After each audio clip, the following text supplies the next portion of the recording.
Good morning and welcome to your backyard, my YouTube channel, where I try to help you create a fruit forest in your general world.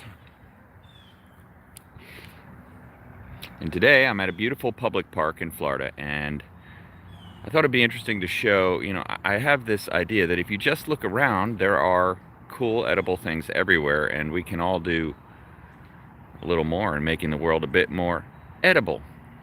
Okay, so we've got a north wind blowing through over this pond today, and I can see already right within view there, I wonder if you can see it, a tilapia swimming right next. See that right there?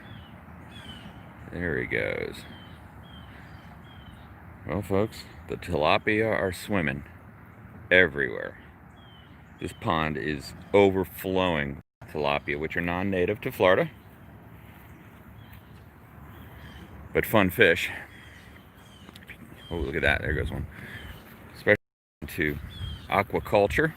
I used to have a pond just full of tilapia that I would use for fertilizer, but I'd also use the fish emulsion they created for fertilizer as well. Just scoop out buckets of the water in that pond and pour it on plants. It was like a miracle fertilizer.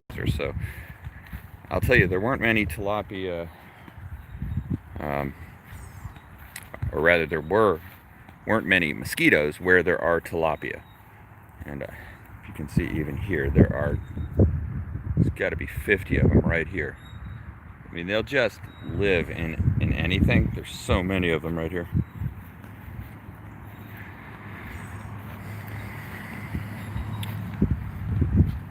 Let's see here. Alligators. Yeah, fat, dumb, and happy, living on tilapia. Yeah, so don't feed them. Don't entice an American alligator. See what that says? Yeah, don't feed it or entice it. And one way to entice it is to feed it.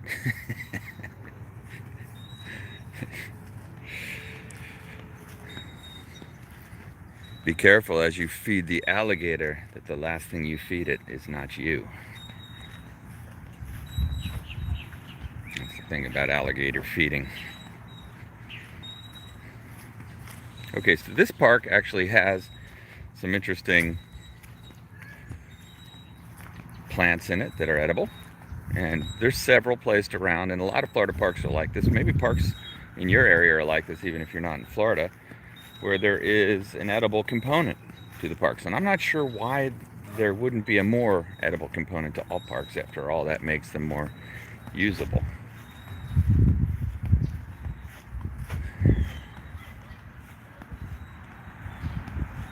Morning. Okay, so there's a winged elm. Oh, look at this. The elm has seeds. That's pretty cool. I bet you there's seeds all over the ground. I might just take a look at a few of these. You know what? I'm going to plant those in what you got growing on. Those are nice little elm seeds. Get a pocket of those. See if we can't continue on elm kind. I used to have one of these elms. I didn't need to make the video about this, but here's a leaf. You can see this is a type of elm tree in Florida that is fairly common. I used to have one in my yard. When I first moved into the house I'm in, there was one in the backyard that I grew for years. Very interesting in that this type of elm also gets a very flaky kind of bark, and you can't really see it when they're this young. But what happens is this bark is really unique in that these little patches end up wisping off, so you get flaky bark on a tree like this, which is one of the coolest things about it, is the bark. But the Florida elm, this should be more than enough. Now all I have to do is remember to plant these, but that's more than enough. I'm going to plant these and what you got growing on later today. So if you turn on notifications, You can be notified when I get back on to stream if you're interested in these kinds of things. All right, trying to be careful not to videotape anybody who doesn't want to be on the internet. Hard to know without asking. But what do we have here? Eat your backyard.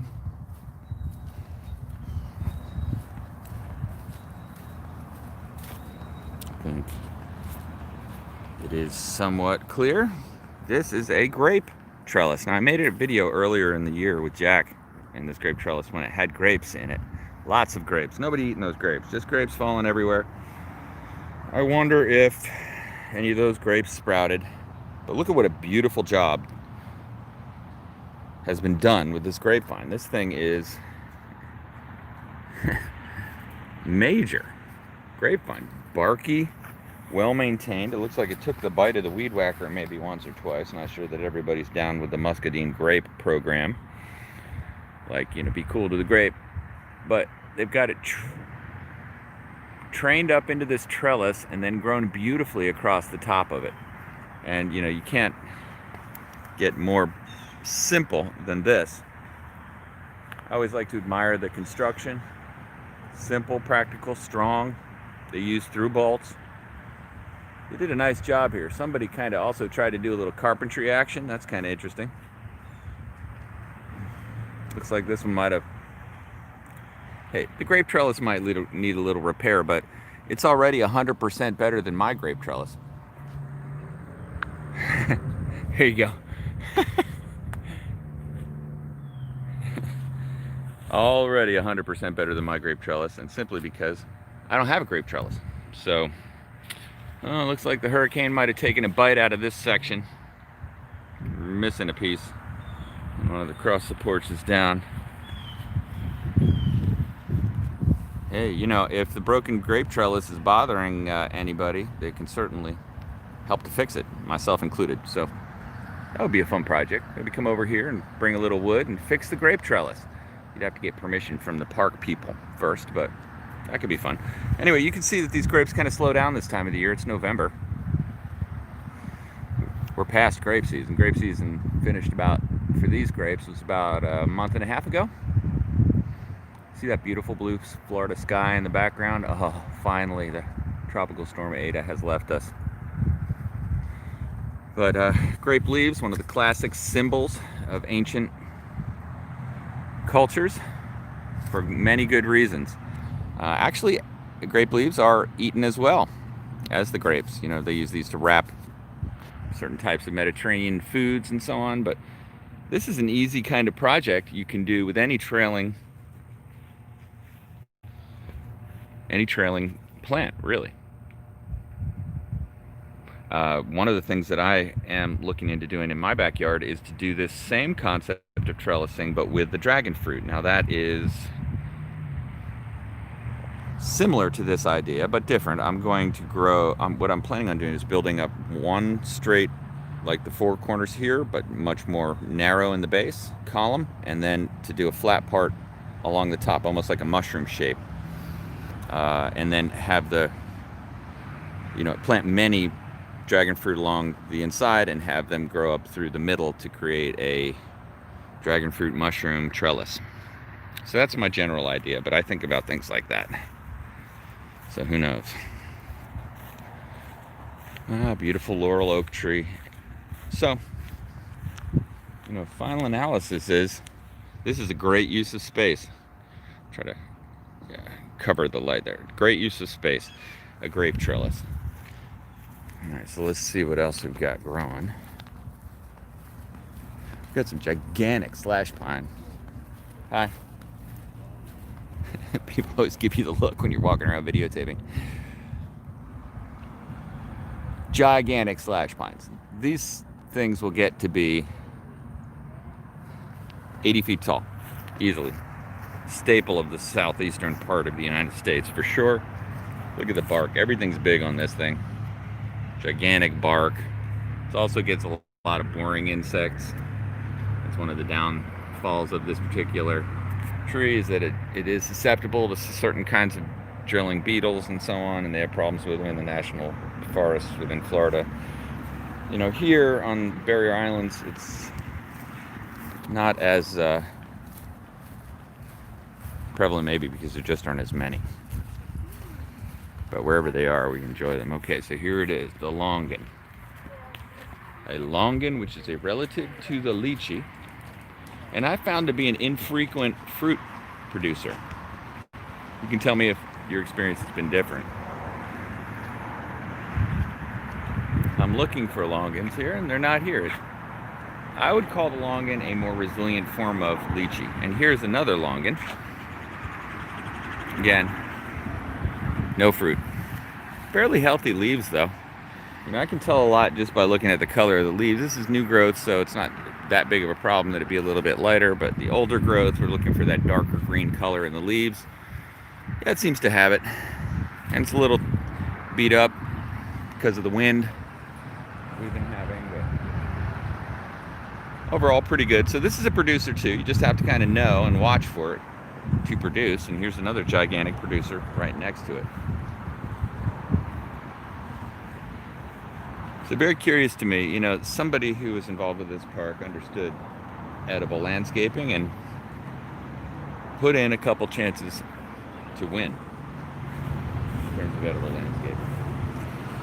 Now this tree over here, sometimes when you find areas like this, you know, the people or movement of people involved in establishing this established more than just a couple of fruit trees. They caught the fire and planting it everywhere. So I wondered if this was some kind of edible fruit tree. I've never really taken a close look at it. I actually don't know what kind of tree this is. Very interesting. I guess it could be a poinciana of some kind. It's got very interesting leaves to it. Certainly like the leaves. I'm just not sure exactly what this is. Don't know. But oh, look at that. Carrotwood, a familiar friend to the Eat Your Backyard podcast. Growing everywhere. Non-native carrotwood's also a fun one to grow maybe, but don't worry, if you don't grow it, it'll grow itself just about anywhere it can find a foothold. So, yeah, I don't think this was edible. Let's go back through this little stand of Bismarck palms. You get to see a nice view of 3 sizes of Bismarck palm here, which are one of my favorites. And what they look like as they maybe about 2 years old, 2 to 3 years old, more like 4 to 5 years old, and then getting up, you know, past that. Beautiful, beautiful fronds. Look at the size and the shape of these fronds. That picture right there could be like the screensaver on a computer as the sun comes through.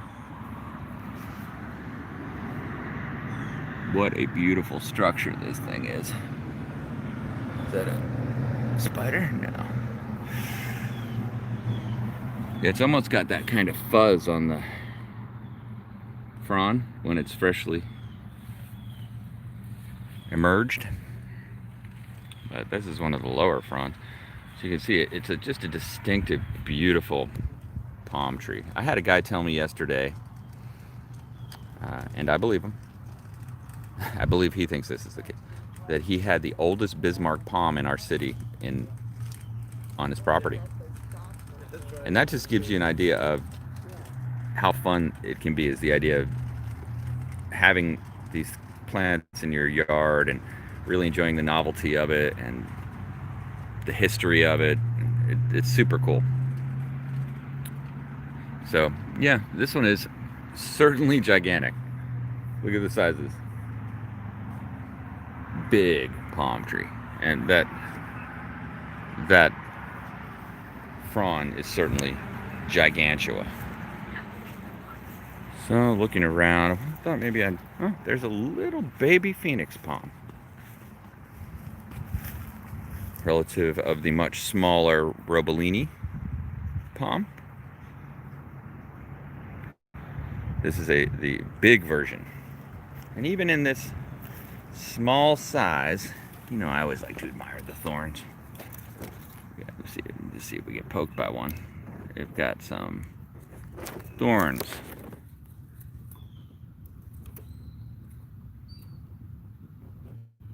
And ready to get you. It's a nice look at a small juvenile version of a gigantic palm tree that will be gigantic at some point. Now I want to show you something just to give you a scale of how large these slash pines get. I mean, we're not like California where we get these redwood trees or these gigantic sequoias, but we do get some gigantic pines and we do get some gigantic oak. And this is an example of one. I don't know what the history of this thing is, but one that obviously no longer exists, but had lived for a long time. Now, from my long time watching of the Curse of Oak Island, I know that you can do dendrochronology on trees. And that means counting the rings to see about how old a thing is. And you can see those rings are pretty far apart, and that's probably because they get so much rain here. But to see the history, you can see where the chainsaw bit into it sideways. You can also see a lot of boring insects that have made homes in there, waiting for a creature to fly out, because look at that. Tasty pine tree. Actually, an interesting fact on pine trees is that they've claimed that every part of the pine tree is edible, but I would claim almost every part of it is pretty disgusting, except for maybe the tips of the pine growth itself and tea in small quantities. But yeah, look at the size of this thing. How many people have just stood here and pondered it? Probably not that many. Probably don't ponder it, they just enjoy it. That's a better play. But yeah, the old pine tree. Just remember, if you plant one of these slash pines next to your house, what goes up must come down. And pine tree like that will come down. They're actually very brittle wood, pine trees, and they'll come down kind of like a paper cutter through a house, as I've seen. So something to consider. Also, the laurel oaks have a similar kind of situation, but they're much more hardwood, so when they fall, they generally fall and the whole root pan tilts up. So, you know, these trees, we need to consider the long term. Okay, and one last thing.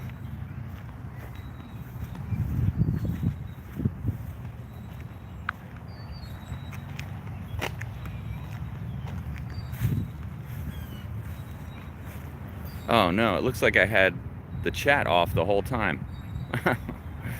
Oh well, it's on now, I think.